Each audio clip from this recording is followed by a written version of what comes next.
Justice League is a movie that comic fans have been waiting a long time to see on the big screen. And while there are definitely a lot of problems with it still, this movie is a lot of fun. I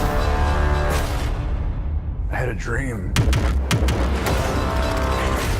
It was the end of the world.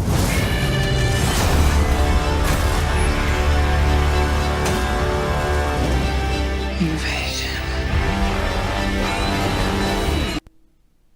So going into this, I am a little bit of a Marvel fanboy, but I really just want to see good movies. And I've been disappointed, especially by Batman v Superman and the Suicide Squad. But I really liked Wonder Woman, although the third act wasn't great. And I enjoyed the Superman movie. But in this one, going into it, I had reservations, but I was hoping I'd enjoy it, and I relatively did. One of the biggest problems with it, though, is that still none of these characters have really been introduced in their own movie. Like, it seems so backwards. Like, the way Marvel did it by having a solo movie before they jumped into the Avengers made that so that they didn't have to introduce a character and worry about that and just let them be in this movie because they already introduced in the other movie. And in this, they have to introduce the Flash, they have to introduce Aquaman, they have to introduce Cyborg. I mean, it's just, and they have to kind of reintroduce all the other characters too. So it just becomes a little goofy, especially because the movie could have been a little longer, it feels like. I know all the other movies were too long, and this one feels like it could have been a little bit longer. But I still enjoyed the pace, because I really liked all the stuff with the team building, and then when the conflict within the team and just them interacting. I loved all that stuff. And that was Whedon. You can tell that was all Whedon. So I've heard some people say they couldn't tell the difference between when Zack Snyder was directing and when Joss Whedon was directing. But I think it's pretty clear, because all of the interpersonal things between them, I don't think Zack Snyder would be able to do that stuff. I don't think he has that ability. I don't think he's that intelligent, or not intelligent, but that empathic to have that interplay between characters. That was all just feels so much like Whedon. The stuff that is Zack Snyder is stuff in the beginning where it's all dark and brooding, and Cyborg is a little emo kid that's, oh, I'm alive and I can fly, but I lost my dick in an explosion. Why life? I hate it. It's just like, it's very emo. He has like a hoodie and just like kind of Debbie Downer in the intro for the movie. And I've heard that originally Cyborg was like the viewer's entry into the Justice League, and he was almost like the main viewpoint character, and you followed him through the movie, and that it was all that for most of the intro was him being all depressed and emo. And I'm glad they fixed it, because I would have liked a little bit more of his character and more introduction to him, but if it was all that, it wouldn't have been great. Now, as for Cyborg, when he gets into the Justice League, I kind of like the role he played. He's kind of almost like the tech guy, because he can like interface with all Batman's cool toys, and he can do stuff with the mother boxes. But his design he's like a tin can. It looks so artificial and fake.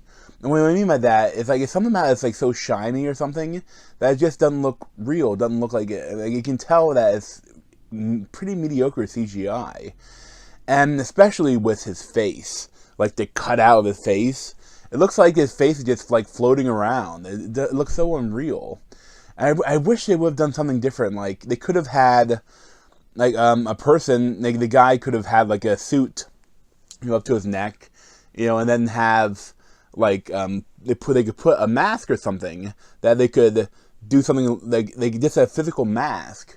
And then so that he could just act like that, and he could be in the scenes. Because I don't know how they did it, but it looks wrong a lot of times. Like it's in that uncanny valley. But it's kind of something that is cool, because for future films, that they've shown that he can kind of like evolve and change, so that they could maybe modify the suit and things that happen to make him look better. Ezra Miller as the Flash was probably my favorite character in the movie. He kind of provides like the levity in the film. And I laughed at all of his jokes, and I really like him. He almost kind of plays like an ADHD kid, maybe a little bit on the spectrum where he doesn't really fit in with people, but like, that's that speed force that he has. That, and I like even stuff they did with him, like with his dad in jail. Like you can see that all of that Flash storyline is there that they can explore in a solo movie. And whenever he's running around, I really like the special effects for those moments, while the lightning's crackling all around him. And I really enjoyed him because like he's not a warrior yet. Like he runs around and pushes people. And Batman kind of like tries to teach him how to be a hero at times. And I love those moments. I would have liked even more of them. But I thought they were really nice because like it shows Batman more than just like he was in Batman v Superman, so dark, like he so has a that he can also like take someone under his wing. That's a big part of Batman, like that's why he always taken little orphans under his wing and putting them into danger. But he has that sort of teaching parent sensei side that they could have explored even more, and I would have loved. Jason Momoa as Aquaman, I liked him a lot, but he's kind of like delivers all the one-liners in the movie. And it worked, but some of the stuff for the background wasn't very clearly, like, talked about. Because I thought that he was, like, the king of Atlantis. But then when the mother box is getting stolen, he goes in there and fights. And the person that was guarding it is, like, they kind of never met. It's like, I knew your mother. And it's like, so wait, does he not live in Atlantis? Is he just, like, swimming out in the ocean, talking to all the fish? And like they don't really clearly show like about his character, but maybe they'll do more with that in the Aquaman solo movie. Like I think they just finished filming that. Gal Gadot as Wonder Woman was again great, and I like that they kind of identify more that like she's become a hero in herself, like that she's kind of been behind closed doors for a long time, and she has to come out and like be a role model, and I like that. The only thing, it becomes a little odd because I'm not sure what they're going to do for Wonder Woman 2. Because the way they made it even stronger, it seemed that like ever since the end of Wonder Woman 1, she has kind of been out of the limelight. But I can't imagine a character like that staying out of World War II. So I'm not sure what they're going to do with that. But I don't know, we'll see. I liked her character a lot in this. Ben Affleck as Batman was pretty good, but something about his suit, like, I think in the reshoots, I think that he may have gone out of shape, because, like, especially, like, through the whole thing, his arms are, like, he can't walk, and it almost feels like that all the muscles are, like, padding, and, like, at one point, like, he has, like, an Under Armour Batman suit on, and he's, like, looking at injuries, and it almost looked like he had a little bit of a belly. And it looks like he's still, like, he could move his arms even less, it almost looked like. So I always wonder if those were all foam. And maybe when they did the reshoots, he hadn't been keeping up in the Batman CrossFit regimen. But, and it's still, I'm still not sure about having the old Batman, and it really serves the story. Because I know, it feels like the only reason he had it is because Zack Snyder had a hard-on for that storyline, and he tried to create a little bit of it in Batman v Superman. Because, in the comics, Batman is like the same age as the Flash and all the other heroes. Like that's why when the Flashpoint happens, things change, because essentially their parents were killed around the same time. But having him be like 15, 20 years older muddies the field a little bit. And also, it feels like we missed all the good stuff with Batman. Like, at one point, he's joking with Alfred, like, oh, it makes me miss the times when there's the Penguin toys or something like that. And there's, like, some reference to a penguin. And it's like, I want to see that. Like, so, he's had 20 years of Batman adventures that we'll never see. And it's just kind of odd. And I don't really know if it's a spoiler, because everyone knows that Superman is coming back. And how they did it, though, I feel like they earned it. Like the way I wish that the previous one had it ended like that, which like the dust floating or whatever. But like this, I mean, in this one, it starts out he is dead, and they have to do stuff to fix that. And I really liked how that played out. I mean, you kind of skipped some cool things with like a black suit Superman, but what they did with it, I enjoyed. And the fight scene that occurs after stuff, I think is better than anything from Batman v Superman. And for a character that I really felt was missing from this, and that was a Green Lantern. And, it's odd because in the beginning they have like the main 7 of the Justice League, and then they have they pan out and there's like silhouettes of all the other heroes that have been in it. And the main 7, one they even feature in that intro, is the Green Lantern. And they have this really cool scene to introduce the movie, and there are Green Lanterns in that. And it feels like it's missing from the movie. And I mean, I would love to see, either Hal Jordan or preferably Jon Stewart as the Green Lantern. And I know they're talking about doing like a Green Lantern Corps movie. I don't know, but I mean, I felt like they're missing another hero in this Justice League team up. Now, finally, on to probably the weakest part of the film, and that is the villain Steppenwolf.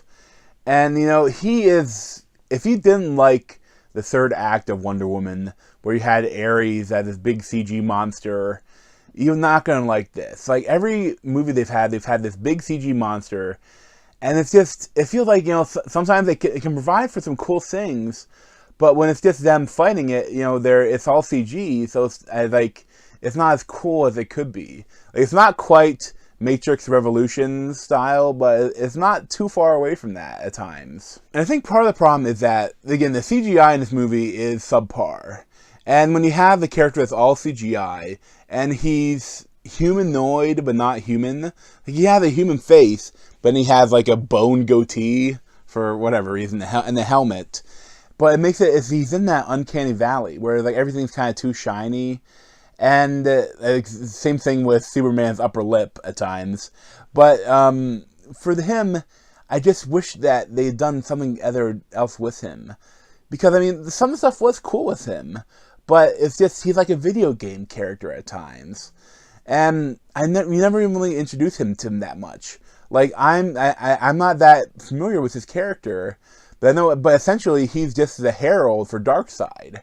Like, he is not a big villain in the comics. Like, I mean, he's there, but I mean, he is the herald for the real villain. And they kind of mentioned his name once, but he also had this really odd thing where he keeps calling the mother box's mother. It's just a little odd. I think it would have been even odder if at one point, instead of calling them mother, he goes, Martha. Oh, Martha boxes. And it'd be Batman and Superman would be like, did you say Martha? Well, now we have to be best friends. We can't fight you. We all have a mom named Martha. The Martha Club. Yay! And also, the ending is it's not quite a sky beam, but it is very close. Instead of a sky beam, it's like a sky bubble. And again, it's going to destroy the world, and they have to stop it. And I think they really need to come back from all this Earth-destroying stuff. But like, I don't know, it feels kind of old when they do that. But, I like stuff they did with the area. I mean, it looked pretty, and it looked cool. And like, almost all of them had the scene for, all the heroes had seen the shine. And the only one that I kind of didn't was Batman. I mean, he had stuff in the Batmobile, but like, the actual Batman action was nowhere near as impactful as Batman v Superman when he took down those people that are holding Superman's mother. Like, that scene was so cool, and he never has a scene like that. Like, usually he's almost kind of being overpowered, instead he have to like take a gun and shoot things. And like, I didn't love the way that the Batman, he didn't really have a cool moment. I understand that he's not super powered, but they could have done something to make him be able to fight the things more. But still, I was thoroughly entertained throughout this whole film. If you're more critical, you may say that maybe these heroes deserved better, but this is a huge step in the right direction. At the same time, I think it'll prove an interesting dilemma for WB, because, if the movie sucked, and the critics bashed it completely, then they could say, okay, let's rewrite it all in Flashpoint. Or if it's really good, they could say, okay, let's just keep doing this. But it's kind of in the middle. You know, it's good but not great, and stuff about it is kind of bad. So I'm not sure what exactly they're gonna do with this whole DCEU. But you know, I just want to see good films. Make good films, and people will come and watch them. Like even if you make a film for the fans, you can still make a good film. And this thing had a little bit too much for the fans and not enough good film. Because sometimes, like, if you're a fan of these characters, you know stuff about them, and you don't have to be introduced to it. But if you don't know stuff about them, you may be kind of in the dark with a lot of these characters. But honestly, this is the most fun I've had with a DC film, probably so far, excluding the Batmans. And I mean, Wonder Woman was a great film, but wasn't maybe not quite as fun as this. And I would recommend it, you know, especially if you like superhero films. Well, if you don't like superhero films, this won't change your mind.